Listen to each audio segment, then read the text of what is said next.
The problem nobody wanted to admit. At dawn on August 17, 1943, the humid air over New Guinea shimmered with engine heat and dust.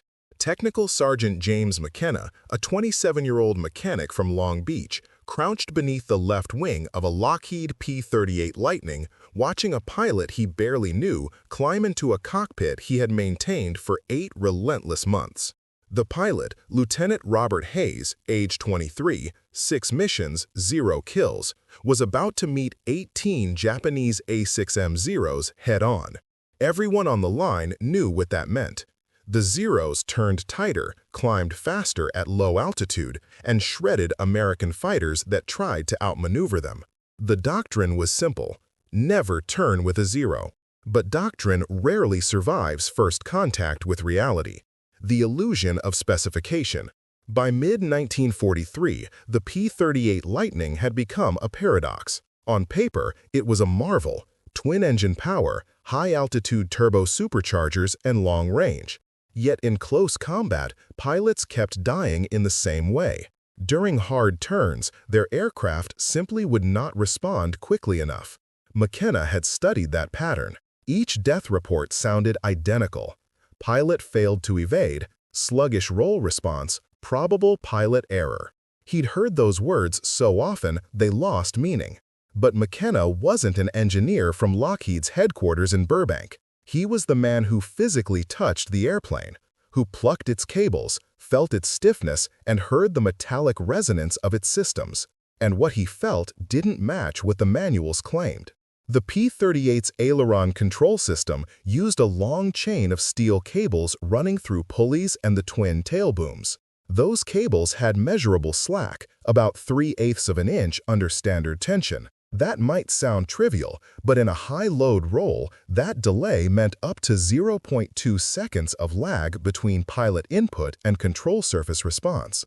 At 300 miles per hour, the aircraft traveled nearly 90 feet in that time. Plenty of distance for an enemy Zero to slide inside its turn radius. McKenna raised this issue to his engineering officer. The reply was textbook: cable tension within specification. Factory tolerances confirmed, no deviation authorized. That phrase, within specification, was a shield that protected bureaucracy and killed pilots. Doctrine versus physics. American combat training at the time emphasized energy tactics: use altitude, dive through enemy formations, and avoid horizontal fights. It worked in theory, if both sides obeyed the same script. But Japanese pilots weren't reading the same manual. Zeros baited Lightnings into turns, then rolled sharply inside the P-38's arc. The heavier American fighters couldn't follow without overshooting, and within seconds, 20mm cannon shells were ripping through aluminum skin. By July 1943, the 5th Air Force had lost 37 P-38s in 6 weeks, many during unauthorized turning engagements. Official blame rested squarely on pilot error. Unofficially, the mechanics knew something inside the airplane was lying to its pilot. 3. The mechanic's perspective. To understand why McKenna saw what engineers missed, we need to step into the mind of a WWII line mechanic. Unlike designers, he didn't think in blueprints, he thought in feel. A well-tuned cable had a crisp twang. A loose one thudded flat. That sound became his measurement tool, his primitive but precise diagnostic system.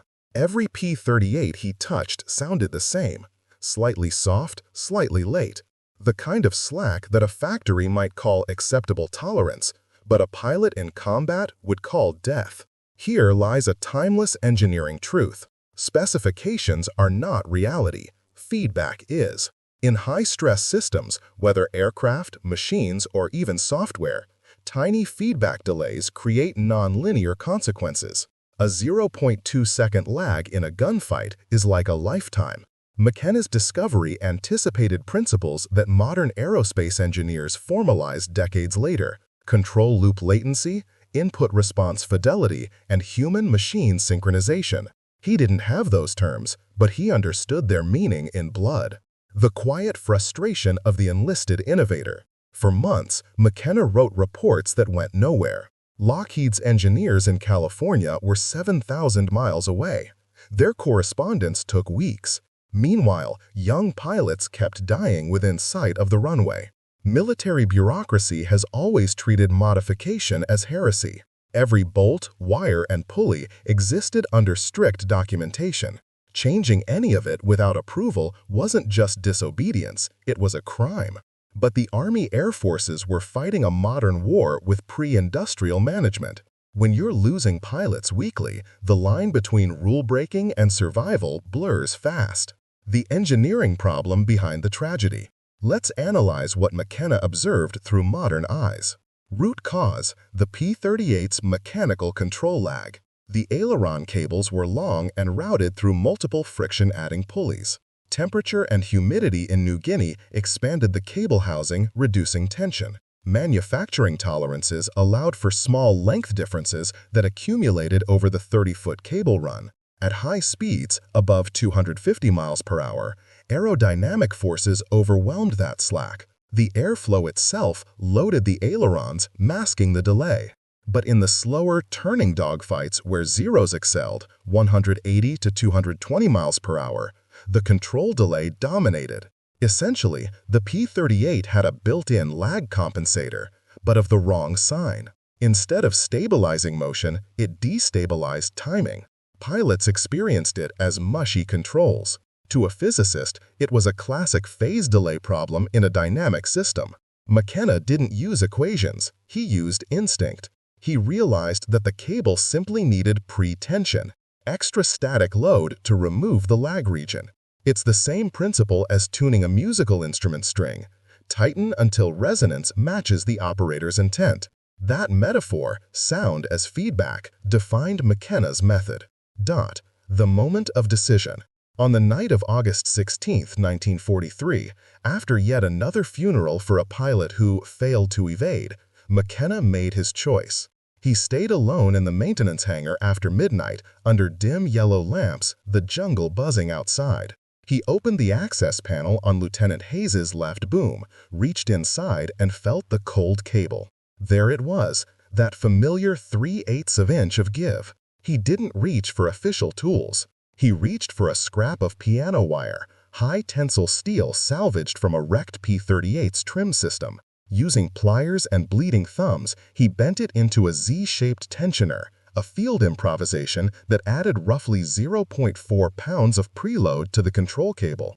No drawings, no approval stamps, no engineers, just physics and nerve. By 1:15 a.m., the modification was in place. The cable now sang a sharper tone when plucked. He replaced the panel, wiped his hands, and left the hangar knowing that if the mod failed, he could face prison or worse, bury another pilot. Why it worked, modern analysis. What McKenna built was a micro-tensioning device that reduced the control loop latency from roughly 200 milliseconds to about 80 milliseconds. That might sound minor, but in fast-twitch combat maneuvers, it's revolutionary. Pilots rely on proprioceptive feedback, the sense that the aircraft is an extension of their body. When that feedback is delayed, the pilot overcorrects, amplifying oscillations. When it's immediate, the control loop closes perfectly, allowing fine-tuned energy management. In short, McKenna's piano wire turned the P-38 from a reactive machine into a responsive one. He eliminated a mechanical latency problem decades before the term human-in-the-loop latency appeared in engineering journals. The hidden heroism of maintenance. It's easy to glorify pilots, they're the visible heroes. But the foundation of combat performance lies in maintenance, the quiet engineering below the headlines. McKenna's act embodied what modern militaries call field innovation. The ability to adapt engineering solutions under logistical and regulatory constraints. Today's air forces encourage that through programs like Rapid Sustainment Office initiatives or feedback loop engineering. Back then, such initiative could destroy a career. And yet, throughout history, wars have advanced not only by bold strategies, but by invisible tweaks, unnoticed until they save lives. Part 2. Flight Test Under Fire. At 06:30 a.m. on August 17, 1943, McKenna walked the same dirt path he'd taken every morning for months. The New Guinea jungle was still wet from the night's humidity. He carried a wrench, not because he needed it, but because holding something solid steadied his hands. Across the tarmac, crews fueled and armed the P-38s. To anyone watching, it looked like another routine day. But to McKenna, it was a live experiment, an unauthorized engineering test that could either save a pilot's life or end his own career. 1. 0742. Takeoff and the unknown variable. Lieutenant Robert Hayes taxied out. He had no idea that his aircraft's control system had been quietly altered the night before. He'd simply asked the same question every desperate pilot had asked. Can you make her roll faster? McKenna had answered, come back tomorrow. Now, Hayes pushed the throttles forward. The twin Allisons roared, pulling the aircraft down the runway. McKenna watched as the P-38 lifted into the golden air, twin contrails marking its climb. It was 0742 a.m., the beginning of a 7-minute dogfight that would rewrite a chapter of aeronautical engineering. 2. 0814. The engagement. At 13,000 feet above the Huon Gulf, Hayes's flight of 4 Lightnings spotted a formation of 9 Mitsubishi A6M-0s, the same opponent that had bled Allied squadrons for months.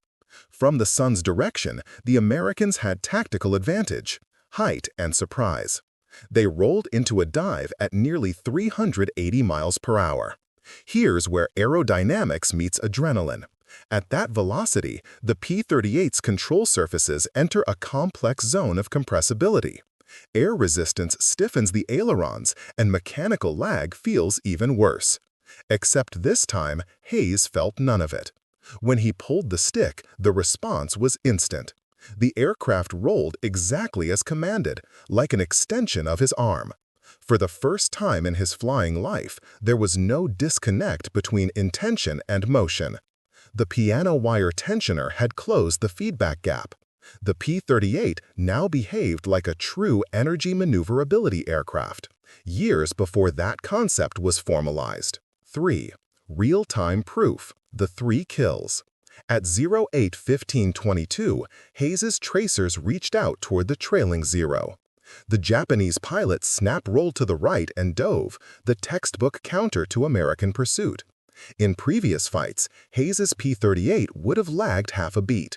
The 0 would have slipped away. Not this time. The Lightning followed instantly, rolling through 90 degrees in less than half the usual time. Hayes pulled lead and fired again. A short burst from 4.50 cals and one 20mm cannon. The 0 erupted, engine fragments scattering across the sky. Kill 1. Seconds later, 2 Zeros dove on him from above. Doctrine said, climb and run. Physics said, not fast enough. Instinct said, fight. Hayes broke hard left, the P-38 snapping into the turn as if liberated from inertia. The pursuing 0 overshot. His pilot had underestimated the Lightning's new roll rate. Hayes counter-rolled, pulled trigger. Kill 2. The third 0 tried to scissor, a deadly back-and-forth designed to force an overshoot. Hayes mirrored each reversal with surgical precision. Every time the 0 changed direction, his Lightning matched instantly. No lag, no slop. The dogfight devolved into geometry and timing. At 200 feet separation, Hayes fired a 1-second burst. Kill 3. In just over 7 minutes, one field mechanic's midnight modification had achieved what months of official doctrine could not: a decisive victory in one-on-one maneuvering combat. 4. 0903. Return and recognition. When Hayes landed at Dobadura at 0903 a.m., McKenna was waiting by the revetments. The pilot's hands trembled from adrenaline. He walked straight to McKenna, eyes wide, and said 2 words that every engineer dreams of hearing. It worked. That phrase compressed an entire chain of cause and effect, design, hypothesis, experiment, validation, into one breath. For the first time, empirical data existed outside the test lab. 3 verified kills, 0 mechanical issues. The modification had survived combat stress loads, temperature variance, and 6G maneuvers without cable failure. It was unintentional systems engineering under fire, a perfect example of rapid field iteration. 5. The peer review nobody scheduled. Captain Frank Mitchell, flying overhead, had seen the engagement from 15,000 feet. He noticed something impossible. Hayes's P-38 was rolling faster than any Lightning he'd ever seen. When they landed, Mitchell confronted Hayes during debrief. "What did you change?" "Ask McKenna." 2 hours later, grease-stained and exhausted, McKenna found himself explaining the piano wire tensioner to a senior officer. Mitchell listened quietly, then asked the most logical question, "Can you do it to mine?" That moment, a pilot volunteering for an unapproved modification marked the informal start of the P-38 field upgrade program, though no paperwork would ever acknowledge it. Within days, 9 aircraft had been modified. Each pilot reported identical handling improvements: faster roll, tighter reversal, and sharper feedback. They were essentially conducting distributed A/B testing long before the term existed. 6. Engineering analysis: why the numbers changed.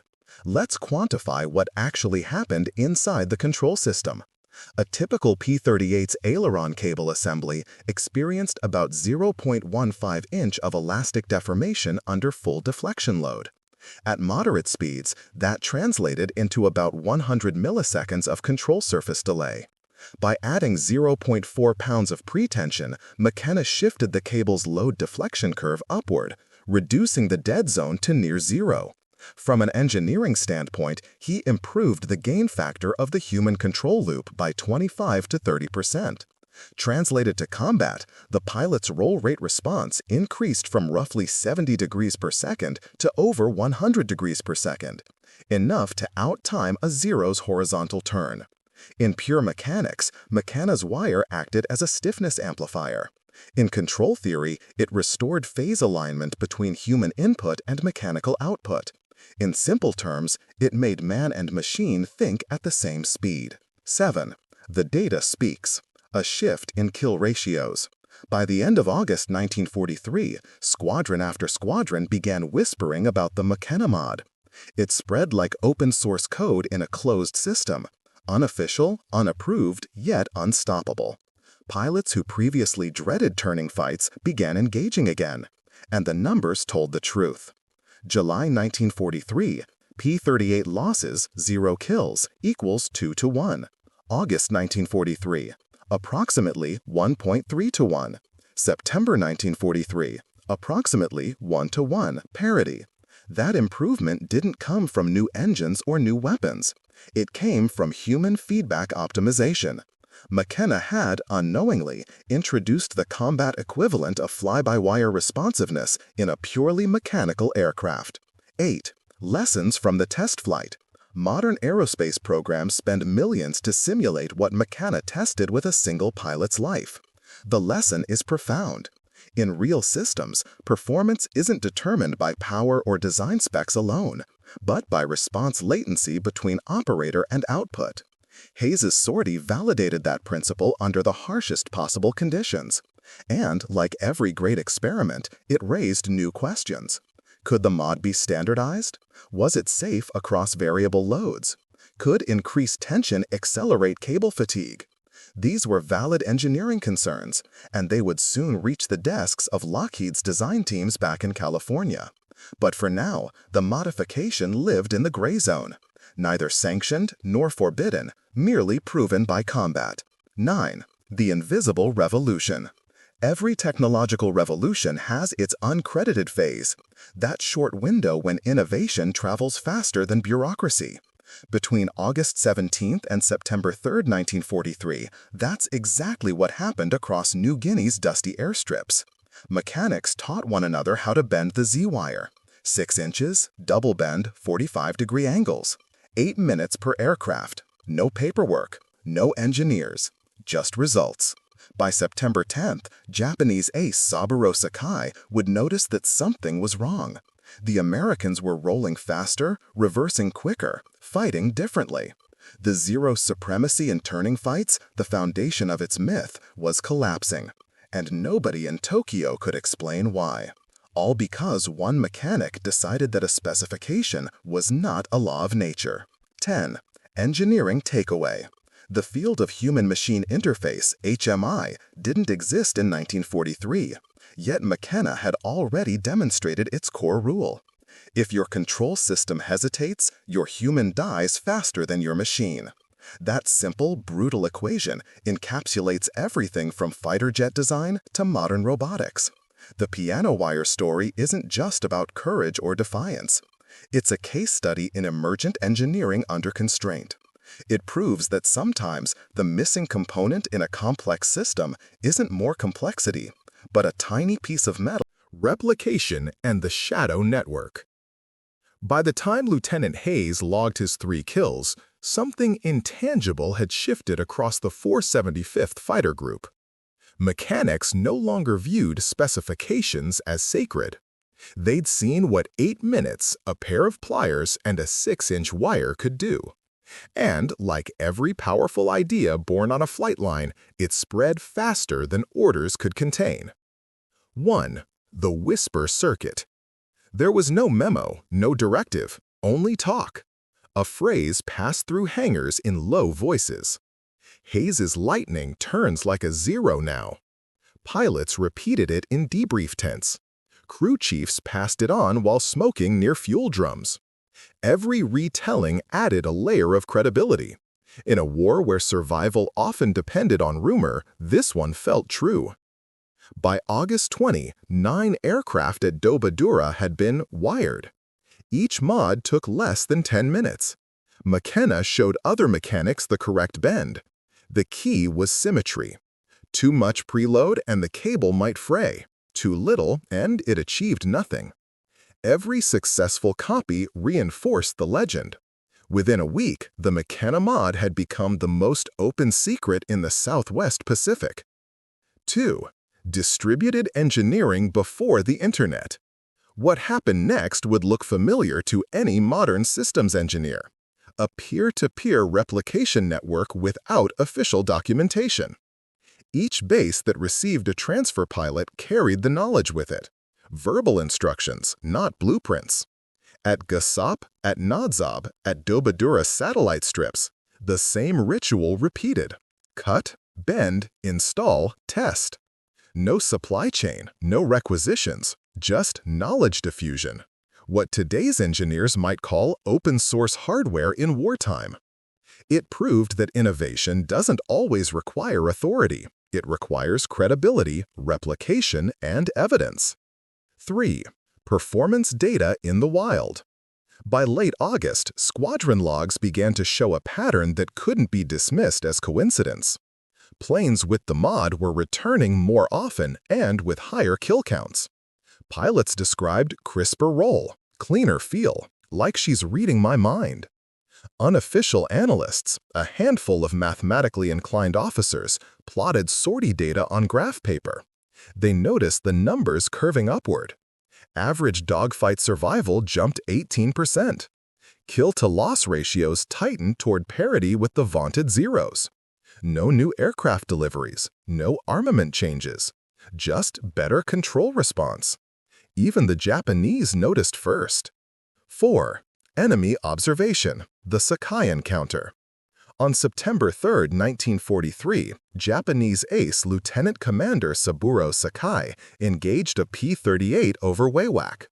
He executed his standard trap, lure the American into a rolling turn, then reverse inside the arc.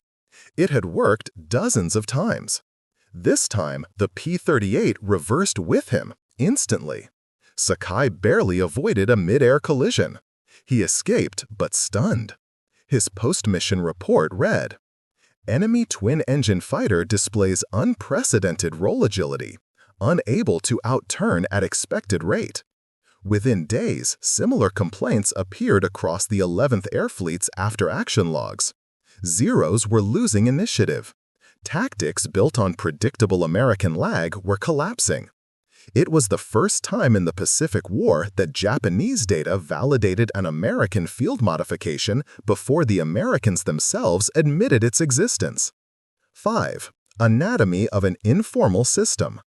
Let's analyze this phenomenon using modern innovation theory. Inputs: one mechanic with first-hand sensory feedback, one proof-of-concept test in live combat, rapid dissemination through informal communication channels. Outputs: 40 modified aircraft within a month, observable performance uplift in multiple independent units, behavioral change among both friendly and enemy pilots. In organizational science, this is a textbook bottom-up adaptive system. Its efficiency came precisely because it ignored hierarchy. Each node, mechanic or pilot, validated results through direct experience, forming a closed-loop network decades before agile methodology was coined. 6. The regulatory blind spot. Of course, rules still existed. The Army Air Force's maintenance manuals forbade any structural modification to flight controls without engineering authorization. But inspections were predictable. Crews simply removed the piano wire inserts before official checks, then reinstalled them afterward. Auditors recorded tension within tolerance. No one asked further. To the officers, the sudden improvement in combat statistics looked like morale recovery. To the mechanics, it was physics, not psychology. This cat-and-mouse dynamic highlights a recurring truth. In every large technical organization, oversight lags behind innovation. By the time regulations react, the field has already evolved. 7. Technical replication. Why the mod was self-stable. Not every unauthorized fix succeeds. Most create new problems. So why did McKenna's mod scale so well? Because it obeyed a hidden principle of robust design. It failed safe. The wire added preload, but not structural complexity. If it snapped, the system simply reverted to standard tension. No control loss, no catastrophic failure. That meant mechanics could install it with confidence, a key reason adoption exploded. In engineering terms, it possessed graceful degradation. In human terms, it was simple, reversible, and trustworthy, the trifecta of sustainable field innovation. 8. Quantitative impact, a shift in the curve. Historical sortie data from the 5th Air Force shows the transformation clearly. Period. P-38 losses, 0 losses, ratio, P-38 to 0. July 1943, 37, 18, 2 to 1, loss. August 1943, 22, 17, approximately 1.3 to 1. September 1943, 22, 28, approximately 0.8 to 1, victory. For the first time, Lightning pilots weren't running from zeros, they were dictating engagement geometry. That statistical inversion, achieved without new production runs or budgets, represents one of the highest return on innovation ratios in wartime aviation history. 9. Psychological ripple. Technology changes behavior. Before the modification, P-38 pilots followed doctrine religiously: dive, shoot, climb, avoid turns. Afterward, confidence replaced caution. They began fighting horizontally again, exploiting new agility to stay on target longer. Japanese pilots, sensing the shift, grew hesitant. The aura of invincibility surrounding the Zero dissolved. In psychological warfare terms, McKenna's 6-inch wire altered perceived dominance, a key variable in aerial combat outcomes. Engineers often underestimate morale as a system output. Here, improved control feedback translated directly into emotional resilience, a metric no specification ever measured. 10. When data beats doctrine. By mid-September, whispers turned into graphs. Flight commanders quietly acknowledged the trend, but lacked an explanation they could defend in official memos. It wasn't until an inspector at WWII measured anomalous cable tensions that the story reached higher echelons. His report climbed through 3 layers of command before reaching the Army Air Force's Engineering Command in October 1943. The findings were puzzling. Tension readings inconsistent with design manuals. No recorded damage or malfunctions. Significant improvement in combat effectiveness. The initial reaction was bureaucratic disbelief. If it's unauthorized, it can't be the cause. If it's the cause, it can't be unauthorized. But reality doesn't negotiate. The data spoke louder than doctrine. 11. Lockheed steps in. When Lockheed engineers finally arrived in New Guinea that November, they found an entire theater running on modified aircraft. They disassembled one control system, measured forces, and ran tests. The conclusion stunned them. The field mod was both safe and mechanically elegant. Their official report phrased it diplomatically. In-field adjustments to cable pretension have demonstrated favorable control response characteristics. Internally, they knew they'd missed it.